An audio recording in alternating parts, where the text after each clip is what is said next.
விவசாயிகளின் பிரச்சினைக்கு கடன் தள்ளுபடியால் மட்டுமே தீர்வு காண முடியாது என நடிகர் பிரகாஷ் ராஜ் தெரிவித்துள்ளார். விவசாயத்தை மேம்படுத்த எதிர்கால திட்டங்களும் தேவை என நமது டெல்லி செய்தியாளரிடம் அவர் தனது கருத்துக்களை பகிர்ந்து கொண்டுள்ளார். அதனை இப்போது பார்க்கலாம். நீங்க அவரோட சந்திச்சு அவரோட குறைகளையும் கேட்டிருக்கீங்க. அவங்க என்ன சொல்லியிருக்காங்க இந்த போராட்டம் மட்டும் நீங்க என்ன நினைக்கிறீங்க? பாருங்க, ரொம்ப தன்மானம் உள்ளவங்க விவசாயிங்க.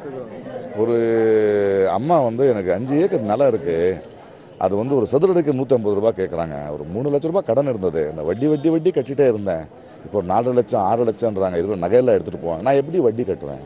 நான் இதை எப்படி திருப்பி கட்டுவேன்? என் நிலத்தை விற்கவும் முடியல, அங்கே மழை இல்லை வளையலை, நான் என்ன பண்ணணும்? அதாவது ஒரு ஜஸ்ட் ஒரு லோனை வேவ் ஆஃப் பண்ணுறது இல்லை. அதாவது ஒவ்வொரு அரசாங்கமோ ஒரு ஆட்சியோ அது பொறுப்புள்ளவங்களோ ஏதாவது ஒரு சொல்யூஷன் கொடுக்கும்போது அதுக்கு ஒரு விஷன் இருக்க வேண்டியதாக இருக்குது. ஸோ இன்றைக்கி இருக்கிற விஷன் என்ன? அவங்களுக்கு இப்போ மேஜர் பிரச்சனை என்ன? மழை இல்லைன்னும் போது பூமியில் வளர முடியல. ஆனாலும் அவங்க ஏதாவது போர்வெல்ல போட்டு கொஞ்சம் தண்ணி எடுத்து வந்தால் கொஞ்சம் தான் வளைய முடியுது. அந்த கொஞ்சத்தை விற்கும் போது அதுக்கான விலை இல்லை. என்ன பண்ணுவாங்க விவசாயி? இது எல்லாமே நம்ம சால்வ் பண்ண வேண்டிய விஷயம் தானே. விவசாயியோட புள்ளையே இன்னைக்கு விவசாயத்துக்கு வர மாட்டேங்க. அந்த லோனை வேவ் பண்றது மட்டும் அதுக்கு தீர்வா இருக்காது நீங்க சொல்றீங்க இல்லையா? பட் அவருடைய முக்கியமான கோரிக்கை இந்த பேங்க் லோன்ஸ் வேவ் பண்ணணும் அப்படின்றது அவருடைய முக்கியமான. இல்லை, நான் சொல்றேன் முக்கியமான கோரிக்கை அதை வேவ் பண்ணணும். பட் அடுத்த வருஷம் மழை எல்லாம் மறுபடியும் வந்து நிற்போமா?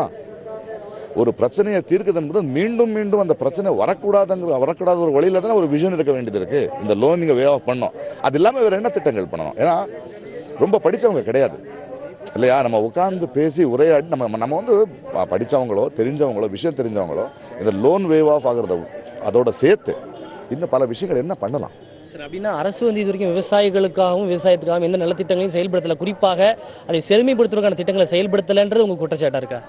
உண்மைதானே? பண்ணிருக்காங்கன்னு நினைக்கிறீங்களா? பண்ணாலும் ஒரு சின்ன கண்ணு துடைக்கிற வேலை தானே பண்ணிருக்காங்க.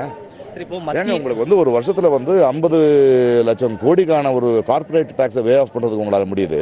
பட் அவங்களுக்காக அவங்க 40,000 கோடி கேட்டாங்கன்னா அதுல ஒரு 1000 கோடி அப்படியா கொடுப்பீங்க? Isn't it the most primary thing? விவசாய பூமி இப்ப எல்லா பூமியும் எப்படி வரைச்சு போச்சு, தண்ணி இல்லை, இவங்க விவசாயிகள் அப்படி திங்கிறதுக்கு எங்க போவோம்? லோன் கொடுக்குறீங்கன்றீங்க, அதுக்கு பூமிக்கு நிலம் இருக்கணும். 60% விவசாயிகளுக்கு நிலம் இல்லை, அவங்க குத்திக்கு தான் வேலை பார்க்குறாங்க, அவங்களுக்கு லோன் கிடைக்காது. அவங்க இப்போ லோன் ஷார்க்ஸ் கிட்ட தான் போகணும் இல்லையா? நானும் ஒரு விவசாயி, நானும் பார்க்குறேன், என்கிட்டயும் பூமி இருக்கு. ஸோ இத்தனை திட்டங்கள் கொடுத்து இந்த பிரச்சனை இருக்குன்னா அப்போ நீங்கள் கொடுக்குற திட்டத்தில் ஒரு சொல்யூஷனோ ஒரு விஷனோ இல்லைன்னு தானே அர்த்தம். சும்மா ஆறுதல் சொல்றதை கொடுக்கறது இல்லை. அப்போ நம்ம உட்காந்து யோசிக்க வேண்டியதா இருக்கு. இத்தனை தற்கொலைகள் ஏன் ஆகுது? ஏன் ஒரு உதாரணத்தை பார்த்து என்ன பார்க்கறதுக்கு யாரும் இல்லை, எனக்கு யாருமே இல்லைன்னு ஏன் ஒரு தனியாக நிற்க முடியுது? நம்முடைய சக விவசாயி தானே. ஒரு நடிகராக இவர்களை சந்தித்து ஆறுதல் தெரிவிப்பதை தாண்டி நடிகர் சங்கமும் நீங்களும் இந்த விஷயத்தை அவங்களுக்கு என்ன மாதிரி உதவி பண்ண போறீங்க? இதை எப்படி நீங்க அடுத்த கட்டமா எடுத்துட்டு போக போறீங்க? நான் இங்க நடிகனாக வரல, நீங்க என்ன நடிகனா பார்க்கலாம். நான் ஒரு குடிமகனா வர்றேன். என்னை சார்ந்தா என் நாட்டுக்கு சம்பந்தப்பட்ட ஒரு விவசாயியோட பிரச்சனைக்காக வரேன்.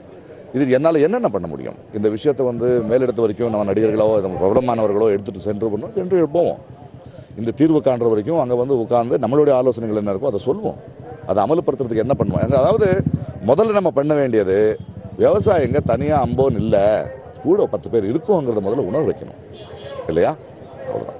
இப்போ நீங்கள் தொடர்பாக பிரதமரையும் மத்திய அமைச்சர்களையும் சந்திப்பதற்கான நேரம் கேட்டிருக்கீங்க, அப்படி தானே? இப்போ தான் பண்ணியிருக்கோம், உட்காருவோம், பேசுவோம்.